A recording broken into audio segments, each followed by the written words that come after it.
Salut à tous, une nouvelle vidéo, une technique, un livre et une idée. Alors la technique, ça va être le « et » encadré de virgule. Soit encadré de virgule, soit point virgule et virgule.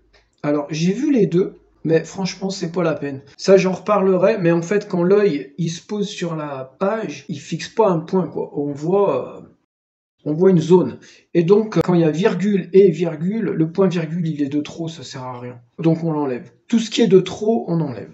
J'ai pris des exemples, en fait, dans Madame Bovary. Et puis après, j'arrête de vous saouler avec Madame Bovary. Si ce n'est qu'il faut lire Madame Bovary. C'est génial. C'est vraiment super. Moi, j'ai adoré ce bouquin. Je le découvre maintenant, je l'avais jamais lu. J'avais pas le goût d'y aller. Et puis, en fait, j'ai adoré. C'est vraiment super. Je suis pas sûr que quand on lise un truc sur Flaubert qui nous parle de son style autrement qu'en nous disant il a un style génial, c'est super, voilà.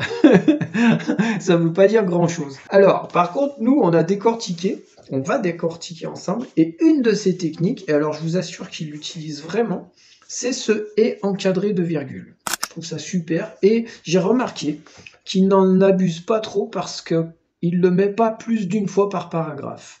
Et je trouve que c'est très bien, parce que ça aurait était un peu trop. C'est quand même une technique qui est un peu lourde parce que ça nécessite forcément une phrase un peu longue, une fois par paragraphe maximum. Mais bon, c'est excellent, ça permet en fait de faire comme une parenthèse à l'intérieur de la phrase. Alors on regarde la première phrase ensemble. Donc là c'est Emma Bovary qui commence à en avoir marre de son mari. C'est un peu un loser. Mais c'était surtout aux heures des repas qu'elle n'en pouvait plus. Dans cette petite salle au rez-de-chaussée, avec le poêle qui fumait, la porte qui criait, les murs qui suintaient, les pavés humides, toute l'amertume de l'existence lui semblait servie sur son assiette. Et, à la fumée du bouilli, il montait du fond de son âme comme d'autres bouffées d'affadissement. Donc là, elle commence franchement à en avoir marre. Et donc, on voit bien ici ce « et » encadré de virgule. Ce « et », ça veut dire on prend son temps. Quand il y a des virgules comme ça, il y en a deux à la suite là, ça veut dire on prend son temps, on se pose. Et donc, on va voir qu'il l'a utilisé à un autre endroit où là, moi, je l'aurais pas mis. Emma devenait difficile, capricieuse. Elle se commandait des plats pour elle, n'y touchait point. Un jour ne buvait que du thé et, le lendemain, des tasses de thé à la douzaine. En fait, là, on sent qu'elle change d'humeur, elle est capricieuse, mais elle change d'humeur rapidement. Et donc ce « et », il nous ralentit avec ces deux virgules. Moi, j'aurais pas mis les deux virgules. J'aurais fait péter une virgule. J'aurais mis « et », j'aurais mis virgule « et », mais j'aurais pas mis la virgule d'après. Bon, à voir. Là, je suis pas sûr. Je dis pas qu'il y a une solution, hein. On est d'accord, hein. C'est une œuvre d'art. On est là à titiller Flaubert. Il n'y a personne qui a raison. Il n'y a pas une recette. Il n'y a pas une recette magique. D'ailleurs, à un moment, j'avais parlé, d'ailleurs, c'était sur Flaubert, et j'ai eu un commentaire, quelqu'un qui m'a dit qu'il n'était pas vraiment d'accord avec moi. Quand on parlera des idées, j'y reviendrai là-dessus. Il y a ce qu'on écrit, il y a la volonté de l'artiste quand il écrit, mais il y a le ressenti du lecteur. Et si le lecteur ressent quelque chose, c'est bien qu'il s'est passé quelque chose. C'est bien qu'il a expérimenté à sa façon, et ça peut être la faute de l'écrivain. Même si l'écrivain a voulu faire quelque chose, mais que le lecteur est passé à côté, ça peut être à l'écrivain de se remettre en question. Mais ça peut être aussi que le lecteur n'a pas lu comme il faut, hein, donc... C'est pour ça que c'est important, je reviens souvent là-dessus, la connivence avec l'auteur. Parce que quand on se connaît bien, eh ben, on passe pas à côté. S'il y a un effet qui est donné par l'écrivain, on le ressent. Et ça, c'est super. Ah oui, alors, parce que je l'ai utilisé cette technique, en fait. J'étais pas sûr d'avoir beaucoup utilisé.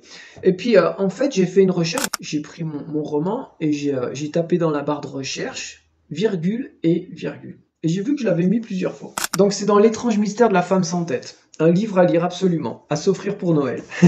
L'infirmière avait aussitôt posé une intraveineuse, installé à goutte de morphine, et, presque instantanément, le petit avait cessé de crier. La douleur avait disparu. Et, en fait, on situe presque instantanément, le petit avait cessé de crier. Phrase longue, point, une phrase courte. La douleur avait disparu. L'homme portait un costume sombre. Il devait avoir une trentaine d'années, il était plié en deux dans le coffre et, détail inquiétant, il avait une tache de sang au milieu de la poitrine. Et les deux points, ils se justifient parce que c'est « et », détail inquiétant, deux points, on marque encore une pause, il avait une tache de sang au milieu de la poitrine. C'est du suspense là. Les pigeons nous amusèrent un moment, car ils semblaient marcher bêtement, à coups de tête dans le vide, les mains dans les poches. Un écureuil regardait, dubitatif, sans trop oser s'approcher. Le trop oser s'approcher, j'aime bien. Frisbee, Barbapapa, toboggan et, finalement, la fontaine au loup. Parce qu'ils sont à la recherche d'une fontaine dans un parc. Donc ça, c'est dans mon bouquin aussi. Donc comme quoi, cette technique, je l'ai utilisée. En fait, elle sert à ralentir. Barbapapa, toboggan et, finalement, la fontaine au loup. Et puis le livre c'est le mien, et parce que j'ai fait une petite vidéo, vous irez voir, j'ai fait une vidéo sur mon bouquin pour présenter un petit peu la genèse des personnages, comment j'ai écrit, donc je reviens pas trop là-dessus, mais il y a quelque chose que j'ai pas dit que je voulais vous dire, c'est que en fait un livre, mais d'ailleurs je l'ai marqué, ah oui, un bon livre, ouais je l'ai marqué même derrière, un bon livre est un ami pour la vie. C'est une citation de Tony Micheli. Si quelqu'un sait qui c'est Tony Micheli, mettez-moi en commentaire. Un bon livre est un ami pour la vie. C'est exactement ça. En fait, ce livre, je voulais dire, c'est un pote ce livre. C'est une bande de potes aussi. Parce qu'il y a des personnages incroyables. Bon, il y a Stan et Ron, mais il y a plein de personnages annexes, des fois qu'on va rencontrer juste dans un chapitre, mais qui sont, enfin moi, qui me touche vraiment.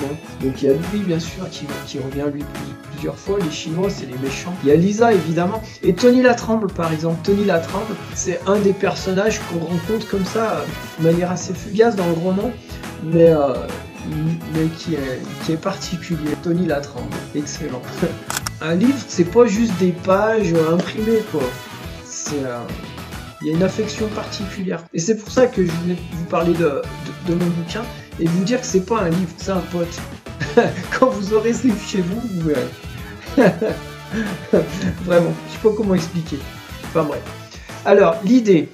Ah ouais, l'idée, c'est une petite citation. Alors, je l'ai trafiqué à ma façon, mais l'idée, c'était ça. Innover, c'est aussi continuer. Pourquoi? Parce que on peut être un révolutionnaire, on peut vouloir tout péter, mais il y a un moment, il faut des bases. Et justement, donc, ces tutos, souvent je présente des œuvres classiques. Bah là, on a parlé de Madame Bovary. Je parlerai de Racine. Tiens, je vais vous faire un truc sur Racine.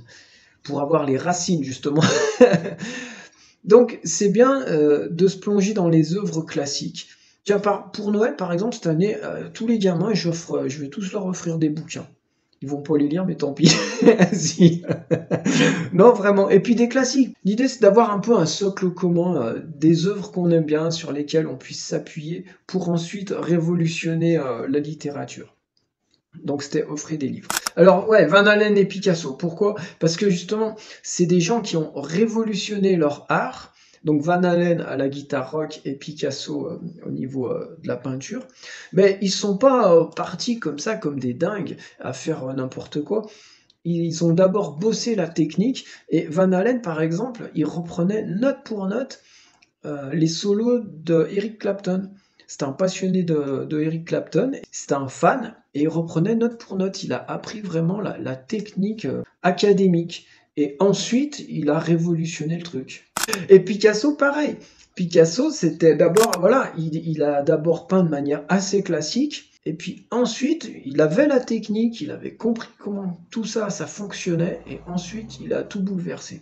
Donc le tableau de Picasso avant qu'il soit déjanté, et après, les Demoiselles d'Avignon. Alors pour ceux qui connaissent Avignon, les demoiselles sont pas du tout comme ça. C'est un gros menteur. Ce tableau, il a révolutionné l'art pictural, la peinture. S'appuyer sur les classiques pour avancer, et pas tout balancer à la poubelle. Mais après, par contre, une fois qu'on maîtrise tout, attention, révolution. Allez, on a fait le tour, Je voulais faire des vidéos de 4-5 minutes, mais c'est juste impossible. Et puis bon, c'est l'hiver, il fait un petit peu froid, on va courir, mais après on rentre, les jours sont courts, il fait nuit, qu'est-ce qu'on fait? On regarde une vidéo. Allez, passez des bonnes fêtes si je vous revois pas avant, je pense à vous, bisous à tous, à bientôt, ciao.